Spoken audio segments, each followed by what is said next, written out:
Jangan buang waktu lagi, yuk kita jalan. Lari.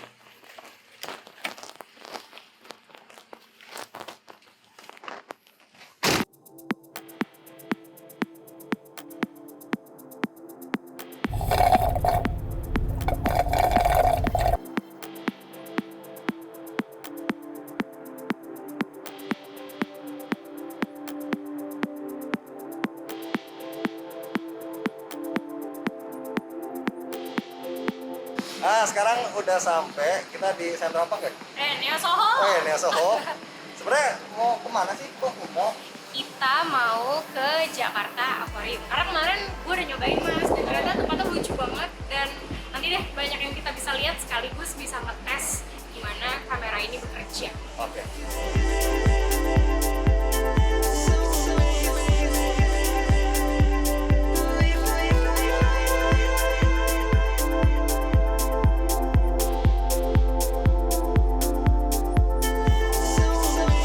Oke, kita udah sampai di mana?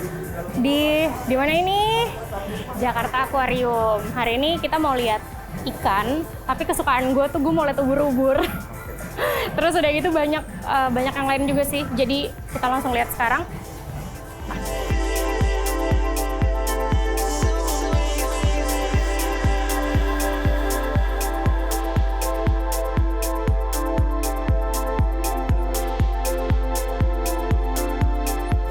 Jangan lupa pakai masker. Sekarang kita masuk, terus ada hand sanitizer. Nih.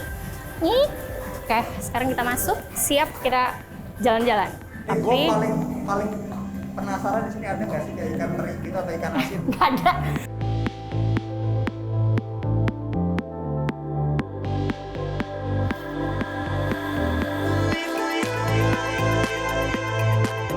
Ruang sesempit ini emang oke ya buat dia. Kalau untuk dia sih oke sih kak. Karena kalau di sini sebenarnya sih enakan nih kayak gini nih bilang gak konservasi karena dikasih makan, jadi dia nggak harus cari makan sendiri. Terus kalau di alam liar dia tidak bisa bertahan lama hidupnya. Oh iya, oke. Nah, kalau di sini dia hidupnya sudah dijamin karena selalu kita cek kesehatannya. Kalau dia sakit nggak kenapa-napa kita cek.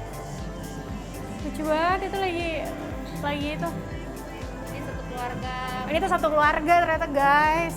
Ya ada mama, Ada papa, mama, papa, sama anak, anaknya. dua anak. Nah tapi udah nggak ada nama. Mungkin kamu kasih nama nggak? Oke, kali ini kita mau live experience sama satu hal yang indah banget tapi gue juga takut. Kita bakal lihat ini di bawah akuarium gede gitu dan kita bisa experience buat jalan di bawahnya.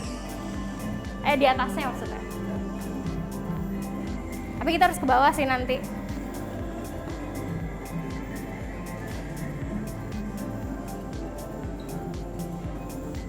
Wow.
My favorite part yaitu jellyfish atau ubur-ubur, tapi tempatnya gelap banget.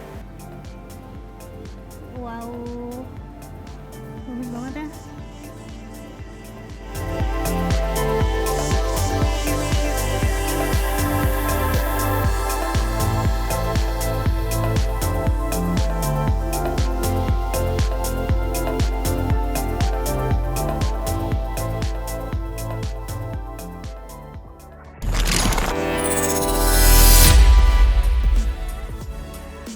Nah, tadi kalian udah lihat vlog gua Putih dan teman-teman waktu jalan ke Jakarta Aquarium. Vlog tadi sepenuhnya gua ambil atau gua rekam pakai kamera pocket. Loh, kok kamera pocket? Emang masih zaman ya, kenapa nggak pakai mirrorless? Nah, gua sendiri juga udah 10 tahun lebih nggak pernah pakai kamera pocket lagi. Tapi sekarang ini gua justru minat mau nyoba dan mau pakai kamera pocket karena fitur sama teknologinya yang bisa ngimbangin kebutuhan saat ini. Kebetulan gue di Droid Lime kalau ngomongin kamera udah dari awal itu pakai mirrorless Sony, belum pernah selingkuh merek lain. Kita tahu Sony pernah rilis RX100, gue juga skip karena itu kan lebih buat motret ya, bukan video. Tapi untuk kamera pocket barunya yang ini gue nggak berani nolak. Sony ZV-1 ini secara looks dan feel 11-12 sama RX100. Gue minta nyoba karena kamera ini katanya powerful buat ngevlog. Bodinya emang compact banget, bahkan nggak lebih panjang dari iPhone 12, beratnya 294 gram. Gua akan jelasin singkat untuk interface-nya. Di bagian depan ada grip yang ukurannya relatif mini. Untuk lensanya Zeiss punya focal length 2470 mm, aperture f1.8 sampai 2.8. Di bagian atas ini ada banyak tombol mulai dari power, tombol mode, toggle zoom, shutter, dan satu tombol yang bisa di custom. Agak ke tengah ada mikrofon, di kirinya ada hot shoe kalau mau pakai mikrofon eksternal.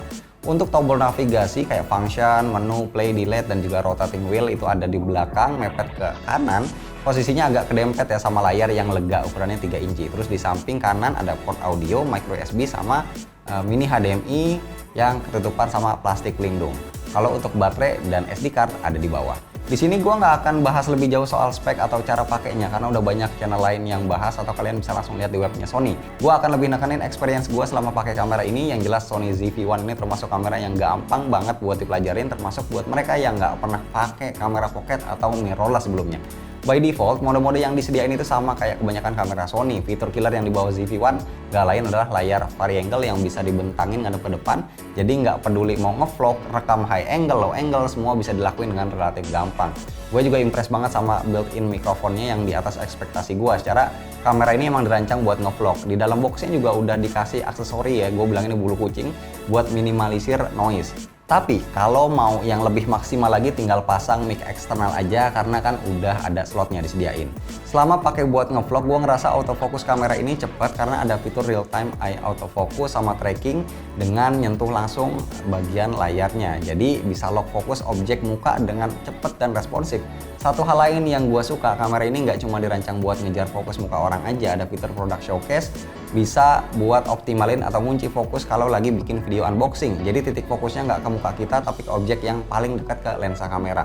Dan karena kamera ini pakai teknologi barunya Sony, kita boleh expect kualitas perekamannya memuaskan.